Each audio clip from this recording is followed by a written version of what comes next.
এখন প্রায় নিয়মিতই বৃষ্টি হচ্ছে, প্রাক বর্ষার বৃষ্টি। এই সময় আমরা আম গাছের যত্ন পরিচর্যা কেমন করব। যে সমস্ত বারোমাসি ভ্যারাইটিগুলো রয়েছে তাতে এই সময় ফুল আসছে। টবে রয়েছে একটি ছোট্ট কাটিমন বারোমাসি আমের ভ্যারাইটি, এতে ফুল এসেছে এবং ফ্রুট সেটও হচ্ছে। এছাড়া যে গাছগুলোতে বছরে একবার ফল আসে সেই গাছগুলোর যত্ন পরিচর্যা আমরা এই সময় কেমন করব। বৃষ্টির জল পেয়ে প্রতিটি ফলের গাছে এবং ফুলের গাছে নতুন করে গ্রোথ বেরিয়ে আসে। একটি রঙিন আমের ভ্যারাইটি 11 সাই ম্যাঙ্গো, যেটাকে সিসি ম্যাঙ্গো বলে, এই গাছে দেখুন নতুন করে কচি পাতা বেরিয়ে আসছে। কিন্তু পোকার আক্রমণ রয়েছে, বিশেষ করে ম্যাঙ্গো লিফ উইভিল যে পোকা, যেগুলো কচি পাতাগুলোকে একদম কাঁচির মতো কেটে দেয়। অতিরিক্ত বৃষ্টির কারণে আমি কীটনাশক প্রয়োগ করতে পারিনি, যার জন্যে এই অবস্থা হয়েছে। আজকে আমি কীটনাশক স্প্রে করব। এই কচি পাতাগুলোর ক্ষতি এই সময় বেশি হবে, বিশেষ করে ম্যাঙ্গো লিফ কাটিং উইভিল পোকার আক্রমণ। তাই এই সময় এই গাছগুলোতে আমাদের কীটনাশক স্প্রে করতে হবে। কীটনাশক হিসাবে আমরা সাইপারমেথ্রিন গ্রুপের কীটনাশক স্প্রে করতে পারি। এছাড়া প্রফেক্ট সুপার বলে সাইপারমেথ্রিন ও প্রোপিনোফস গ্রুপের যে কীটনাশকটি রয়েছে, প্রতি লিটার জলে 1.5 ml মিশিয়ে আমরা বিকেলের দিকে স্প্রে করতে পারি।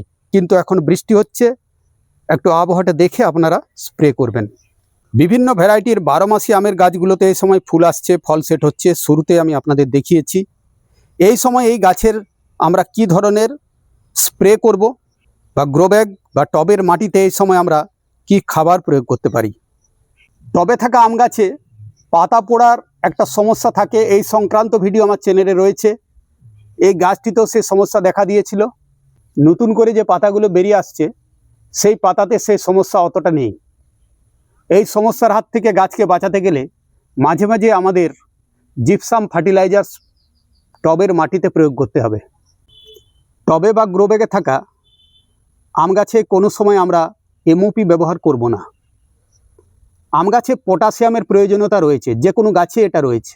বিশেষ করে ফ্রুটিং স্টেজে তো পটাশিয়ামের প্রয়োজনীয়তা আরও বেড়ে যায়।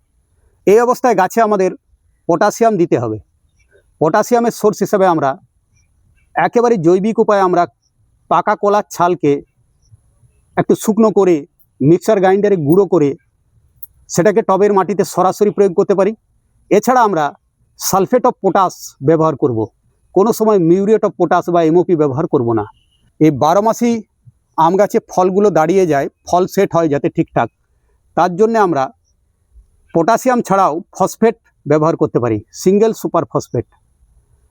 কোনো বেশি সারের আম গাছের প্রয়োজন হয় না। অনেকে বেশি বেশি করে সার আম গাছে প্রয়োগ করেন, যার জন্য আম গাছের পাতা পুড়ে যায়, আরও বিবিধ সমস্যা দেখা যায়, এমনকি গাছ বাঁচানোই মুশকিল হয়ে যায়। আরেকটা বিষয় আপনাদের বলি, এই যে দেখুন ছোট্ট টবেই গাছটি রয়েছে। পরবর্তী সময়ে কোনো বড় টবে বা গ্রো ব্যাগে আমাদের স্থানান্তরিত করতে হবে।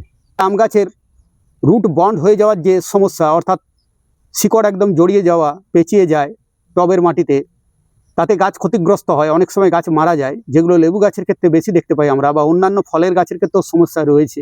কিন্তু আম গাছের ক্ষেত্রে সেই সমস্যাটা তুলনামূলকভাবে অনেকটাই কম। তাই আপনারা ছোট টবেই আম গাছ করতে পারেন, কোনো অসুবিধা নেই। তবে গাছের আকার যখন বাড়বে তখন আপনাদের টবের আকারও বাড়াতে হবে। সেক্ষেত্রে এর চাইতে বড় টবে আপনারা দিতে পারেন, কিংবা এই আকারের গাছকে আপনারা গ্রো ব্যাগেও স্থানান্তরিত করতে পারেন। একইভাবে যেমন দেখুন এই যে গাছটি রয়েছে, এটি একটি ছোট্ট টবে রয়েছে। এটি মিয়াজাকি আমের গাছ। দেখুন নতুন করে অনেক গ্রোথ হয়েছে গাছটিতে। পাতা পড়ার সমস্যা ছিল কিন্তু এখন আর নেই। আম গাছের টবের মাটিতে আমি 3টি সার প্রয়োগ করব। এখানে রয়েছে সিঙ্গেল সুপার ফসফেট, মোটামুটি এরকম চামচের 1 চামচ পরিমাণ দিলেই হবে।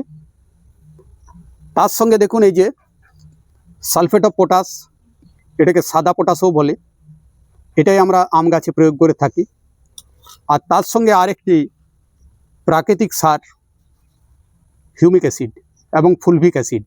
হিউমিক অ্যাসিড, ফুলভিক অ্যাসিড গাছে মাঝে মাঝে প্রয়োগ করলে শিকড়ের যেমন বৃদ্ধি হয়, গাছের ট্রেস অনেকটাই কমে যায়। তাই এই অবস্থায় যখন গাছে ফুল এসেছে, হিউমিক অ্যাসিড খুব ভালো কাজ করবে।